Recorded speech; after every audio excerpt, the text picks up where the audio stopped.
નમસ્કાર મિત્રો, મારી યુટ્યુબ ચેનલ ગુજરાત સ્ટડીઝમાં ફરી વિડીયોમાં આપનું હાર્દિક સ્વાગત કરું છું।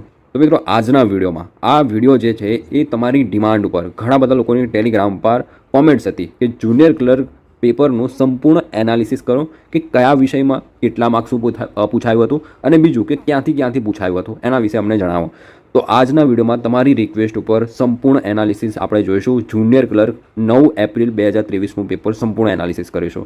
બીજું કે મિત્રો, આ વિડીયો ખાસ કરીને જે પણ લોકો જોશે એમને આવનારી જે પણ એક્ઝામ છે, તલાટીની એક્ઝામ ખાસ કરીને, તો તલાટીની એક્ઝામમાં ખાસ ઉપયોગી થઈ શકશે। આમાંથી ઘણું બધું તમને જાણવા મળશે, એક નવી દિશા મળશે તલાટીની એક્ઝામ માટે। હજુ તલાટીની એક્ઝામ 30 એપ્રિલ એ ફિક્સ નથી, ઓકે। હજુ જીપીએસએસબી પંચાયત વિભાગે હજુ 30 એપ્રિલ એક્ઝામ ડેટ ડિક્લેર નથી કરી, ઓકે।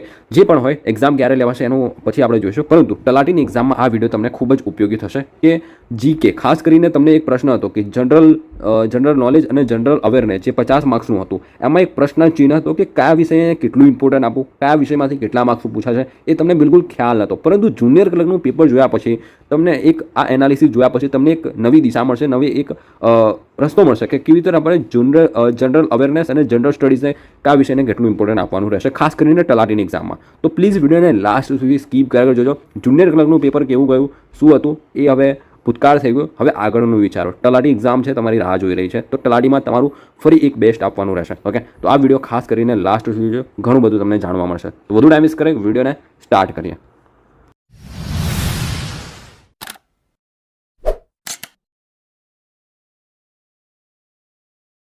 હવે મિત્રો, આ જે ગુજરાત સ્ટડીઝ દ્વારા તૈયાર કરેલી જુનિયર ક્લર્કની પેપર એનાલિસિસની પીડીએફ જોઈતી હોય તો ટેલિગ્રામ ઉપરથી તમે આ પીડીએફ ડાઉનલોડ કરી શકશો, ઓકે। આ જે પીડીએફ છે એ એકદમ જેન્યુઅન પીડીએફ છે। આપણે હાથે પેપર જોઈને આ એનાલિસિસ કરેલું છે, હેન્ડ રિટન છે, ઓકે, પીપીટી।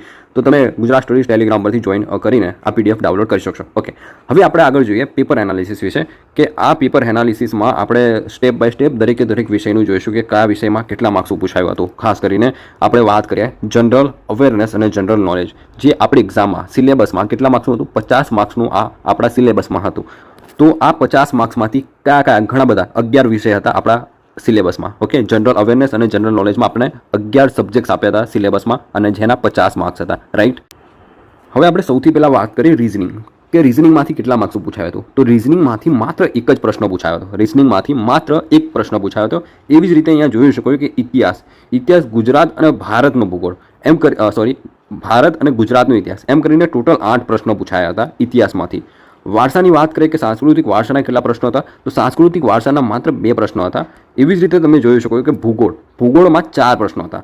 હવે આની પહેલાં આ જે છે એનાલિસિસ એ તલાટીમાં પણ ઇમ્પોર્ટન્ટ તમને ખાસ કરીને મદદરૂપ થશે કે મારે રીઝનિંગમાં કેટલું ઇમ્પોર્ટન્ટ આપવાનું છે। ઇતિહાસમાં જોઈ શકો છો કે સૌથી વધારે જે પ્રશ્નો પૂછાય એ આપણે આગળ જોઈશું। તો ભૂગોળમાં 4 પ્રશ્નો પૂછાયા, બંધારણમાં 8 પ્રશ્નો પૂછાયા હતા, સરકારી યોજનાઓમાંથી માત્ર 1 પ્રશ્ન પૂછાયો હતો અને અર્થતંત્ર એટલે કે ઇકોનોમીથી માત્ર 3 પ્રશ્નો પૂછાયા હતા।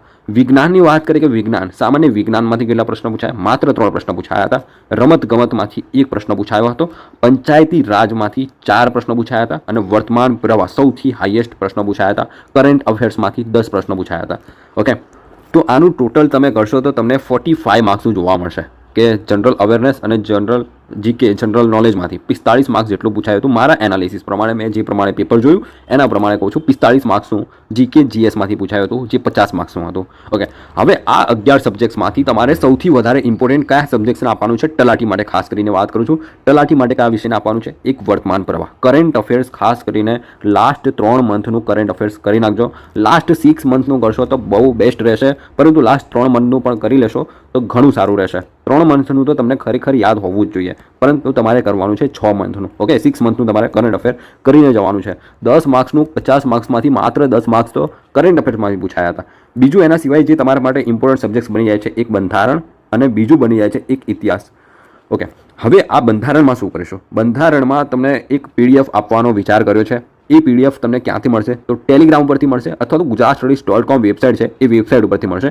અત્યારે પીડીએફ નથી મુકાઈ કોઈ પણ આપણી gujaratstudies.com અથવા ટેલિગ્રામ પર એ પીડીએફ તમને નહીં જોવા મળે, પરંતુ 2 થી 3 દિવસની અંદર આ પીડીએફ બની શકે તો કાલ સવાર સુધી આ પીડીએફ તમારા સુધી પહોંચી જશે અને બંધારણમાં ખૂબ જ ઉપયોગી થશે. કેમ કે જીપીએસસીમાં જેટલા પણ બંધારણના પ્રશ્નો પૂછાયા હતા જીપીએસસીમાં, તો એ બધા જ પ્રશ્નોનું બંધારણના પ્રશ્નો તમને જોવા મળશે. એ પ્રશ્નો કરી લો છો, હું સ્યોરિટી સાથે કહું છું કે એમાંથી બહાર નહીં જાય બંધારણના પ્રશ્નો. કોઈ પણ એક્ઝામ હોય, માત્ર તલાટીની એક્ઝામને આવનારી તમારી એસએસસી એમટીએસ હોય કે કોઈ પણ એક્ઝામ હશે એમાં ખૂબ ઉપયોગી થશે. કોન્સ્ટેબલ છે, પીએસઆઈ છે, દરેક એક્ઝામમાં ઉપયોગી થશે. એવી એક પીડીએફ આપણી પાસે મટીરિયલ છે એ મૂકીશું બંધારણ માટે. ઓકે, આગળ વાત કરીએ ઇતિહાસની. હવે ઇતિહાસની વાત કરું તો મિત્રો, ઇતિહાસના 8 પ્રશ્નો પૂછાયા હતા. હવે આ ઇતિહાસ પણ તમારા માટે એક ઇમ્પોર્ટન્ટ સબ્જેક્ટ બની જાય છે.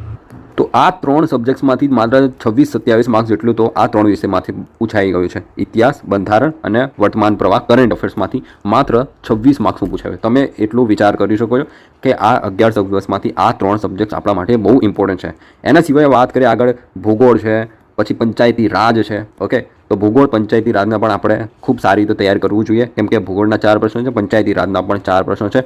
ભૂગોળ કરતાં પહેલાં પંચાયતી રાજ કરવાનું વધારે પસંદ કરીશું, કેમ કે પંચાયતી રાજ થોડું નાનું છે અને જલ્દી કરી શકાય એવું છે. તો એના 4 માર્ક્સ પહેલાં કરી લેવા, પછી ભૂગોળના સમય આપી શકો છો. ઓકે, એના સિવાય તમે જોઈ શકો વિજ્ઞાન 3 માર્ક્સનું પૂછાયું હતું. સામાન્ય વિજ્ઞાન તલાટીમાં થોડું વધારે પૂછાવાની શક્યતા જોવા મળશે, કેમ કે વિજ્ઞાનના પ્રશ્નો અહીંયા ઓછા પૂછાય, તો તલાટીમાં વધારે પૂછાઈ શકે છે સામાન્ય વિજ્ઞાનના પ્રશ્નો. એમાં પણ જે કહેવાય બાયોલોજીના પ્રશ્નો તમને વધુ જોવા મળશે.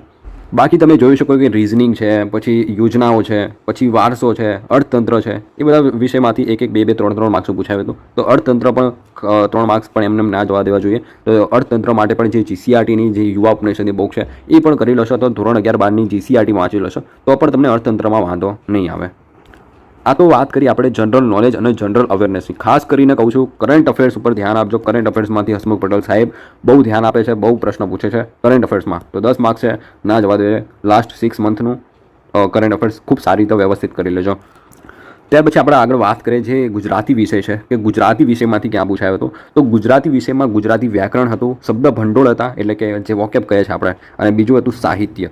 તો એમાંથી ગુજરાતી વિષયમાંથી શું પૂછાયું હતું? તો ગુજરાતી વિષય જે છે એ વ્યાકરણ એ 20 માર્ક્સનું હતું. રાઈટ, કેટલા માર્ક્સનું હતું? 20 માર્ક્સનું. તો એમાંથી ગુજરાતી વ્યાકરણના માત્ર 5 પ્રશ્નો હતા. શબ્દ ભંડોળ તમને 7 પ્રશ્નો જોવા મળશે અને સાહિત્યના 5 પ્રશ્નો હતા. ઓકે, તો એમ કરીને અહીંયા ગુજરાતી વિષયમાંથી 20 માર્ક્સથી 17 માર્ક્સ જેટલું પૂછાયું હતું.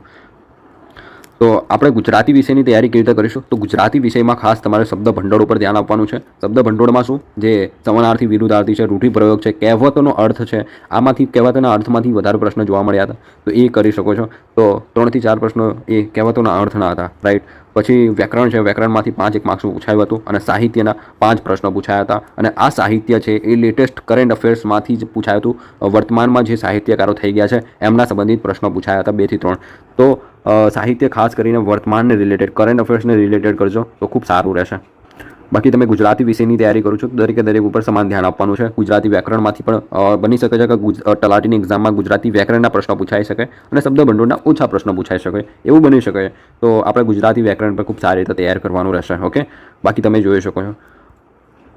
ત્યાર પછી આપણે આગળ વાત કરીએ ઇંગ્લિશ વિષયની કે અંગ્રેજી વિષયમાંથી ક્યાંથી પ્રશ્નો પૂછાયા હતા. તો અંગ્રેજી વિષયની વાત કરું તો ખાસ કરીને વ્યાકરણમાંથી જ 20 પ્રશ્નો પૂછી લીધા હતા. વોકેબમાંથી એક પણ પ્રશ્ન નહોતો. જો વોકેબમાંથી પ્રશ્ન પૂછ્યા તો થોડું પેપર ટફ ઇંગ્લિશ વિષય માટે ખાસ કરીને ટફ બની જાત, કેમ કે વોકેબ એટલી મતલબ એમાં વારંવાર રિવિઝન જોઈએ વગેરે વગેરે.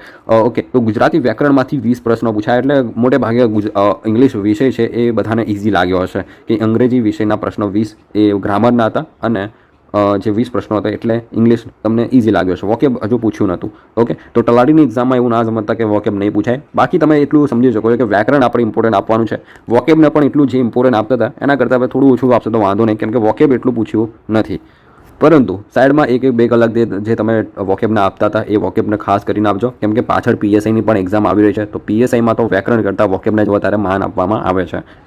તો વોકેબ કરેલું હશે તો તમારું ફોકટમાં નહીં જવાનું, પાછળ પીએસઆઈની એક્ઝામમાં પણ કામ લાગશે. તલાટીની એક્ઝામમાં વ્યાકરણ પર ખાસ ધ્યાન આપજો. વ્યાકરણમાંથી 20 પ્રશ્નો પૂછી લીધા હતા. તો ખાસ અંગ્રેજી વિષય ઉપર પણ ધ્યાન આપજો. એક હાઈ સ્કોરિંગ સબ્જેક્ટ અંગ્રેજી વિષયને તમે પસંદ કરી શકો છો. ત્યાર પછી વાત કરીએ મેથ્સની વાત કરીએ. હવે મેથ્સ વિષય છે એમાંથી 9 પ્રશ્નો પૂછાયા હતા. ઓકે, કેટલા? 9 પ્રશ્નો પૂછાયા હતા ગણિત વિષયમાંથી.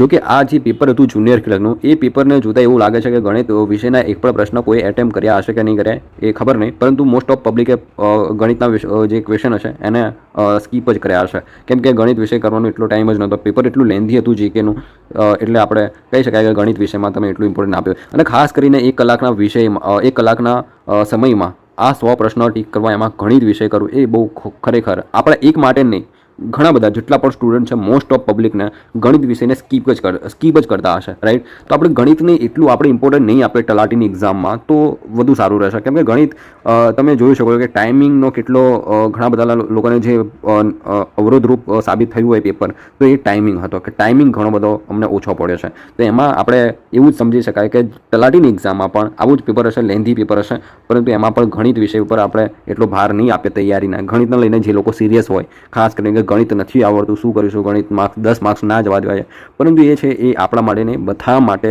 સેમ પ્રોબ્લેમ છે.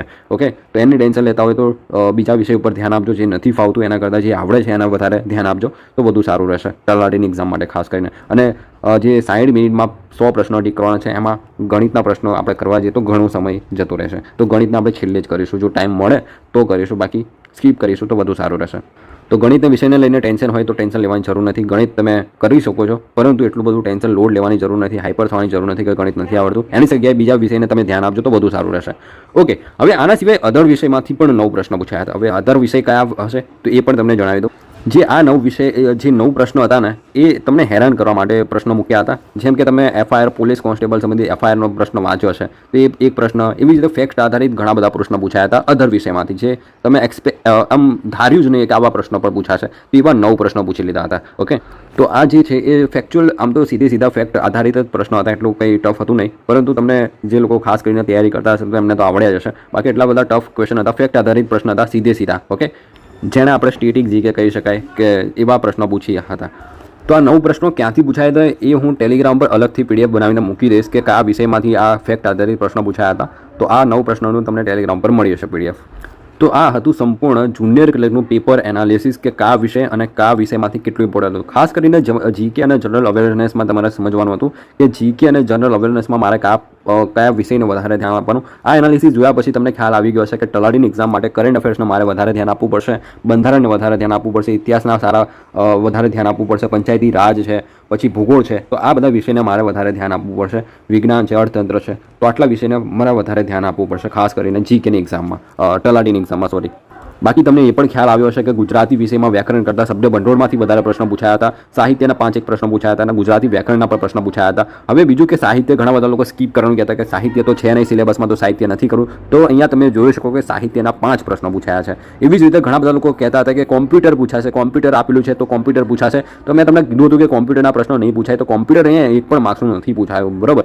તો કોમ્પ્યુટરમાં ખાસ કરીને એટલું આપણે તલાટીની એક્ઝામમાં પણ એટલું ઇમ્પોર્ટન્ટ આપવાની જરૂર નથી. ઓકે, એવી જ રીતે અંગ્રેજી વિષયમાં પણ ગ્રામરને ખાસ ધ્યાન આપજો અને વોકેબ પણ જોડે કરતા રહેજો, કેમ કે તલાટીમાં તમને વોકેબ જોવા મળી શકે છે. તો ઇંગ્લિશ વ્યાકરણ અને તલાટીમાં વોકેબ પણ કરજો થોડું સાથે જોડે, પરંતુ એટલો લોડ આપવાનો, એટલો ટાઈમ આપવાની જરૂર નથી. વ્યાકરણ ઉપર વધારે ધ્યાન આપજો.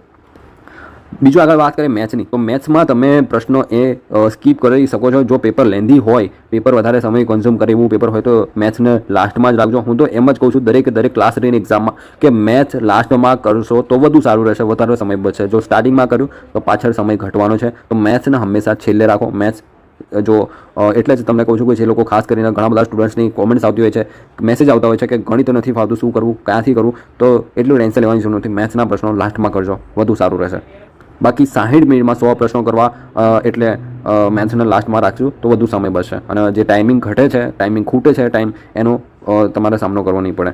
બાકી જે 9 પ્રશ્નો પૂછાયા હતા એ તો તમને બસ હેરાન કરવા માટે પ્રશ્ન હતા. થોડું પેપર આમ એવું લાગવું જોઈએ એટલા માટે એ પ્રશ્નો 9 અલગ વિષયમાંથી પૂછાયા હતા, પરંતુ એનું પર તમને ખ્યાલ આવી હશે કે આ 9 પ્રશ્નો ક્યાંથી પૂછાયા હતા.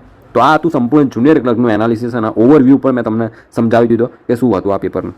તો જે પણ લોકો ખાસ કરીને તલાટીની એક્ઝામ તૈયારી કરતા હોય તો એમને આ વિડીયો જરૂર શેર કરજો, જેથી કરીને તમારા ભાઈ, મિત્ર કે કોઈ પણ સગાવાળા સંબંધીને ખબર પડે કે જુનિયર ક્લર્કના પેપર ઉપરથી આપણે શું શીખી શક્યા અને કેવી રીતે હવે તલાટીની એક્ઝામમાં આપણે આગળ રણનીતિ બનાવવી જોઈએ અને કેવી રીતે આપણે અલગ દિશા આપવી જોઈએ તૈયારીને. તો એ આ વિડીયો જોયા પછી તમને ખ્યાલ આવ્યો છે, હું એવું સમજું છું. તો આ વિડીયો ગમ્યો હોય તો જરૂરથી લાઈક કરજો, શેર કરજો અને આવા જ પ્રકારના વિડીયો તમને જોવા ગમતા હોય ને મિત્રો તો આપણી ચેનલને સબસ્ક્રાઇબ જરૂરથી કરી રાખજો. આપણી ચેનલ પર આવા જ પ્રકારના રેગ્યુલર સરકારી ભરતીના રિલેટેડ તમને વિડીયો જોવા મળશે. તો સબસ્ક્રાઇબ ના કર્યો તો પ્લીઝ સબસ્ક્રાઇબ કરી શકો છો. અને આ પીડીએફ તમને આપણી જે ગુજરાત સ્ટડીઝ ટેલિગ્રામ છે એ ટેલિગ્રામ પરથી તમને મળી જશે. અને મેં જે તમને કીધું હતું કે બંધારણની જે પીડીએફ જીપીએસસીના જેટલા પણ પ્રશ્નોમાં બંધારણના પ્રશ્નો પૂછાયા હતા એ દરેક પ્રશ્નોની પીડીએફ જોઈ છે તો અત્યારે જ આપણે ટેલિગ્રામ જોઈન કરી બંધારણની પીડીએફ તમે મેળવી શકશો. તો બસ મિત્રો આજ આ વિડીયો પર તો આટલું જ. વિડીયો કેવો લાગ્યો જરૂરથી કોમેન્ટ કરીને જણાવજો. તો મળે નેક્સ્ટ વિડીયોમાં. આજ આ વિડીયો પર તો આટલું જ.